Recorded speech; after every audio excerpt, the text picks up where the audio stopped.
Hello बच्चों, आइए प्रश्न को पढ़ते हैं। यदि a और b स्वतंत्र घटनाएं हैं, p a का मान है 0.3, p b का मान है 0.5, तो p a उभयनिष्ठ b का मान क्या होगा।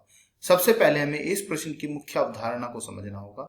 हमारे पास दो घटनाएं हैं, एक घटना है a, दूसरी घटना है हमारे पास b। घटना a के घटने की प्रायिकता है हमारे पास p a, घटना b के घटने की प्रायिकता है हमारे पास p b। हमें बोला गया है ये दोनों घटनाएं एक दूसरे से स्वतंत्र हैं। जब दो घटनाएं एक दूसरे से स्वतंत्र होती हैं, उस स्थिति में दोनों घटनाओं के उभयनिष्ठ का प्रायिकता क्या होगी।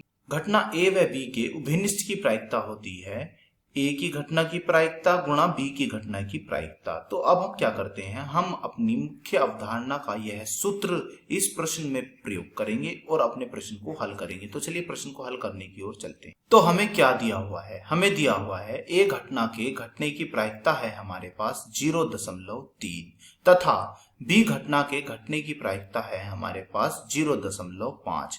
हमसे क्या पूछा है, हमसे पूछा है a घटना व b घटना के उभयनिष्ठ की प्रायिकता ज्ञात कीजिए। तो इसका सूत्र हमने अपनी मुख्य अवधारणा में पढ़ा है। इसका सूत्र होता है a घटना की घटने की प्रायिकता गुणा b घटना के घटने की प्रायिकता। तो अब हम यह सूत्र यहाँ पर प्रयोग में ला रहे हैं, तो ला दीजिए। a घटना की प्रायिकता कितनी है हमारे पास, यह है 0.3। b घटना की घटने की प्रायिकता कितनी है हमारे पास, 0.5। अब हम यह दशमलव हटाते हैं तो नीचे 10 आ जाता है। जैसे ही हम यहाँ भी दशमलव हटाते हैं तो यहाँ भी 10 आ जाता है।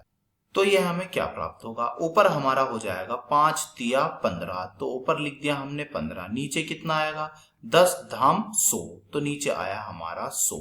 अब हम आगे की ओर बढ़ते हैं और लिखते हैं क्या मिला हमें, हमें मिला है p a उभयनिष्ठ b हमारा आया है 15/100।